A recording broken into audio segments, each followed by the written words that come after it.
Guest of honor, Deputy Prime Minister and Minister for Finance, Mr. Lawrence Wong, on stage for his opening address. DPM, sir, please.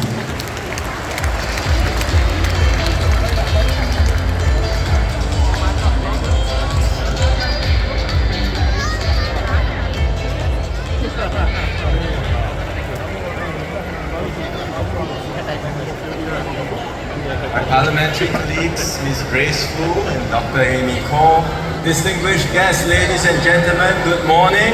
It is so good to join all of you to celebrate Singapore World Water Day today, especially since we've not been able to gather in such a large scale these last 3 years. So it's extra special to be able to come together like this. And thank you for all the hard work we've been through in the last 3 years. Good that we now can come together to celebrate World Water Day together. We have all had a very nice walk together by Marina Bay to recognize the importance of water as a precious resource. And indeed, our reservoirs and waterways are blue spaces for everyone in Singapore to enjoy. Of course, our reservoirs serve another important purpose, which is to provide us with safe and secure water. We do not give it as much thought, perhaps, because for many years now we've had clean and safe drinking water at the turn of a tap. But in fact, the world is facing a global water crisis. It's not so apparent to us here in Singapore. I mean, we have good water supply, we are a tiny little island, we look around, it's water everywhere. We say, how can there be a crisis in the world? So much water, how can you have a problem? But in fact, humankind is facing shortage of clean, fresh water. Around the world, even now, billions struggle to have enough water to meet their needs. And in Asia, hundreds of millions still do not have access to clean, fresh drinking water. And the problem will get worse. Experts estimate that we'll continue over depletion, mismanagement. Global demand for fresh water is likely to outstrip the supply by 40% by the end of this decade. It's not a problem that's going to happen 50 years from now. Even in the next few years, we will see the problem get worse. And so on this World Water Day, I think it's good that we are reminded not to take what we have in Singapore for granted, and that water remains a very precious resource. In fact, we all know in Singapore, it wasn't that long ago that we had to struggle with our own supply of water. I'm not old enough to have experienced this personally. The older ones here would have, but my mother tells me stories of what life was like in the 50s and 60s, how when she and her family in Kampong Amber, my uncles, her brothers would have to take water from the well back to the home almost every day, how she, as a young girl, would go to the public standpipes. You know what public standpipes are? And then they will go and wash clothes over there because there's no water to wash clothes at home. And of course, one of the difficult moments was the dry spell we had in 1963, where we had water rationing imposed for 10 months, with water supply cut off for as long as half a day, up to 3 times a week, 1963. 10 years before I was born, so I didn't get to experience it. But like I said, I'm sure the older ones here will, and if you are not old enough to have experienced it, ask your parents or grandparents, they will tell you what happened. In fact, because of this, we started the first of many water conservation campaigns. We had slogans like water is our life, water is more precious than gold, silver and wealth, which shows how bad things were back then. But in true Singapore spirit, we did not allow this adversity to overwhelm us. Instead, we worked tirelessly to tackle this challenge over the subsequent decades. We did not have enough water, so we recycled water and we have new water. Last year was 20 years of new water. We made the decision to price water properly something which is very politically difficult to do, but important and necessary to discourage overconsumption, to send the right price signals and incentives so that we can develop additional sources of clean water. And that's why today we are in a much better position. We've got local catchment, we've got imported water, we've got new water, and we've got desalination. We call this our 4 national taps that provide us with a safe and reliable supply of clean drinking water every day. And for this, we owe much to the leadership, tenacity, and innovation of our forefathers who set the example and tone for how we should manage our water resources. This Marina Barrage, where we are standing right now, is a good example of this indomitable spirit. We all know the Singapore River was once a polluted river which could not support aquatic life.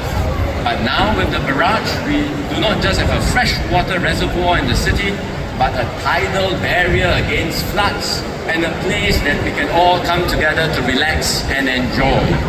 And this all took many years of planning and hard work, but through efforts like this, working together as one people, we have pushed the boundaries of what's possible, and we have been able to meet our growing needs over the years. So we are in a better situation now, but we still have work to do. We still must do more to meet our future demand. We estimate that Singapore's water demand will double over the next 30 years to meet our growing population and economic needs. Meanwhile, climate change is making our weather more volatile and unpredictable. We just experienced something very unusual in our weather. Luckily, we had this event now. If this event was held 3 weeks ago, I think it would be a complete washout. We would not have been able to do the rain. We've got extremely unusual heavy rainfall just in the recent weeks caused by the monsoon. And we also have more frequent and prolonged dry spells. So it's going into extremes. A lot of rain, a lot of dry spells. So the climate will just get more unpredictable and it will affect Singapore too. And that's why we must continue to plan ahead, build up our infrastructure, invest in new technologies to build a green and sustainable water supply. The entire team at PUB is focused on this important work. They have been strengthening our water system for 60 years now, and this year happens to be PUB's 60th anniversary.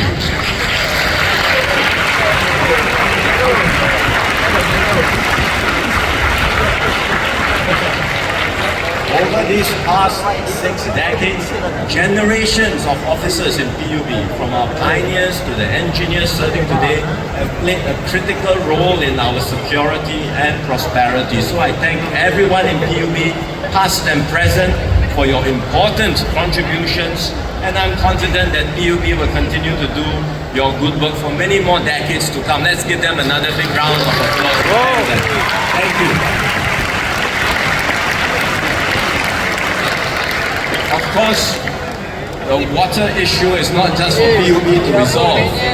All of us must do our part. And simple actions at home, like what the children have highlighted, saving every drop, recognizing that water is precious, all of that is important.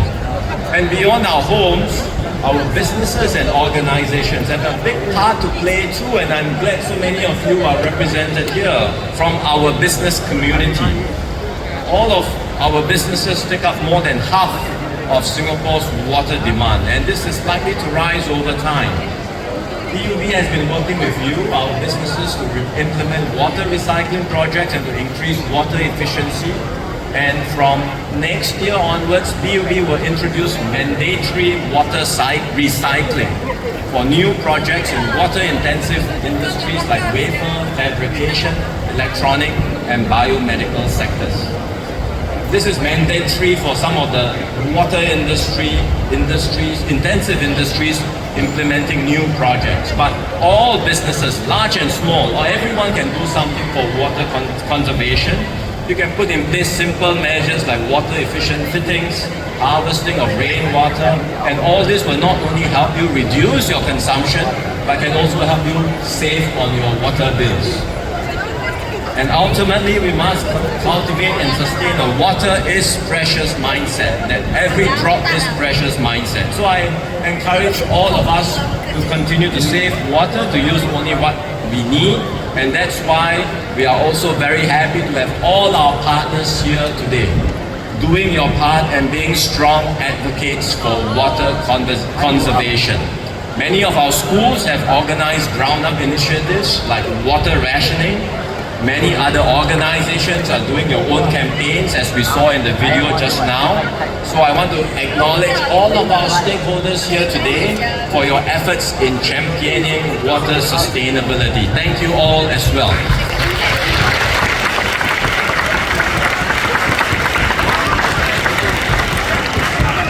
It is collective efforts like these where we all come together as one people and one nation that have enabled us to come this far in our water story and in fact in our Singapore story. So let us continue to walk this journey together as active participants in nation building, as advocates for water conservation in Singapore, so that we can continue to overcome all our challenges ahead and enjoy good, clean water in Singapore for many more decades to come. Thank you very much. Thank you, DPS sir.